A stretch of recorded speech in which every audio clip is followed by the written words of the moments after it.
अगर तुमने पूरे साल आलस किया और अब सिलेबस अधूरा है, या फिर तुमने अच्छे से पढ़ाई की लेकिन रिवीजन की सही स्ट्रैटेजी नहीं अपनाई, तो तुम्हारी मेहनत बेकार जा सकती है। एग्ज़ाम में सिर्फ पढ़ाई नहीं बल्कि सही टेक्निक से पढ़ाई करना ज़रूरी है। अब जो तुम करोगे वही तुम्हारे मार्क्स डिसाइड करेगा।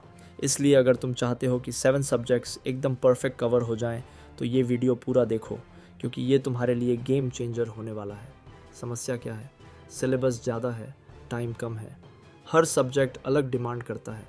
साइंस में कॉन्सेप्ट्स, ह्यूमैनिटीज़ में रिमेंबरिंग और मैथ में प्रैक्टिस चाहिए। अगर सही तरीका नहीं अपनाया है तो दिमाग ओवरलोड हो जाएगा और कुछ भी याद नहीं रहेगा।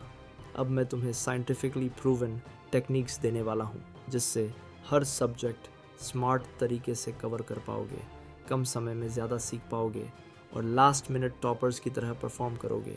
टेस्ला मैपिंग टेक्निक: हर सब्जेक्ट को छोटे छोटे कोर कॉन्सेप्ट्स में तोड़ो, फिर हर कोर कॉन्सेप्ट का एक आसान डायग्राम बनाओ। जब तुम्हारा दिमाग कॉन्सेप्ट्स को इंटरकनेक्टेड तरीके से देखता है तो रिकॉल 5x तेज़ हो जाता है। एग्जाम्पल: अगर तुम्हें फिज़िक्स के पूरे सिलेबस का रिवीजन करना है तो पहले हर चैप्टर के मुख्य कॉन्सेप्ट्स एक सिंगल पेज पर ड्रॉ करो और फिर उनके बीच कनेक्शंस बनाओ।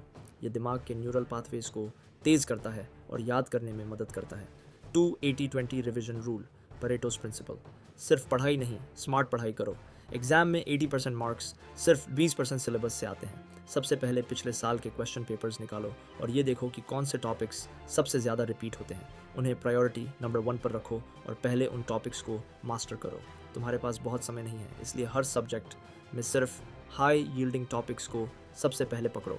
3 पेनसेरेब्रल स्विचिंग: हर सब्जेक्ट को दिमाग अलग तरीके से प्रोसेस करता है। अगर एक ही तरह के सब्जेक्ट्स बैक टू बैक पढ़ोगे तो दिमाग जल्दी थक जाएगा। इंस्टेड सब्जेक्ट स्विचिंग करो। एक एनालिटिकल सब्जेक्ट जैसे मैथ्स, फिज़िक्स के बाद थियोरेटिकल सब्जेक्ट जैसे हिस्ट्री, इंग्लिश पढ़ो। इससे दिमाग ज़्यादा देर तक फ्रेश रहेगा और रिटेंशन पावर बढ़ेगी। 4-5-3-2 टाइम ब्लॉकिंग सिस्टम: अगर तुम जल्दी सिलेबस पूरा करना चाहते हो तो ये सिस्टम अपनाओ। 5 घंटे सबसे मुश्किल सब्जेक्ट जहाँ तुम्हें सबसे ज़्यादा मार्क्स चाहिए, 3 घंटे मीडियम डिफ़िकल्टी सब्जेक्ट, 2 घंटे सबसे आसान सब्जेक्ट या रिवीजन। दिमाग की क्षमता लिमिटेड होती है। अगर तुम बिना किसी स्ट्रैटेजी के 10 घंटे पढ़ोगे तो दिमाग 60% चीज़ें भूल जाएगा, लेकिन अगर तुम अपने टाइम को स्ट्रैटेजिकली डिवाइड करोगे तो एफिशिएंसी 3x बढ़ जाएगी। 5DAP deep active processing method: कई स्टूडेंट्स सिर्फ पढ़ते रहते हैं लेकिन दिमाग में कुछ भी स्टोर नहीं होता, क्योंकि वो पैसिव लर्निंग कर रहे होते हैं। DAP में हर 30 मिनट के बाद खुद से सवाल पूछो, मैंने अभी क्या सीखा? अगर तुम्हें जवाब देने में दिक्कत आ रही है तो इसका मतलब तुमने सही से नहीं पढ़ा। वापस जाओ और फिर से समझो। जब तुम किसी चीज़ को खुद से एक्सप्लेन कर सकते हो तभी वो दिमाग में लॉक होती है। इसे फेनमैन टेक्निक भी कहते हैं। 6 lightning revision LRS method: exam से 5 दिन पहले हर सब्जेक्ट के लिए 3 घंटे दो। Day 1 सभी सब्जेक्ट्स के इंपॉर्टेंट चैप्टर्स क्विक रिव्यू।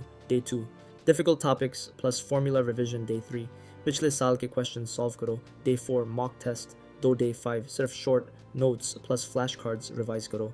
ये साइंटिफिकली प्रूवन है कि स्पेस्ड रिवीजन करने से दिमाग में 90% इन्फॉर्मेशन रिटेन रहती है। 7 एग्ज़ाम से एक दिन पहले क्या करें?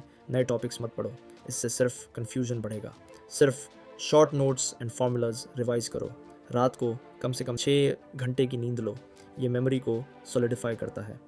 अगर तुमने इस वीडियो की सारी टेक्निक्स अप्लाई कर ली तो तुम्हारी प्रिपरेशन इतनी स्ट्रांग होगी कि तुम्हें कोई पैनिक नहीं होगा। अब तुम्हारी बारी। इन टेक्निक्स को अभी से अप्लाई करो और देखो कि कौन सी तुम्हारे लिए सबसे अच्छी काम करती है।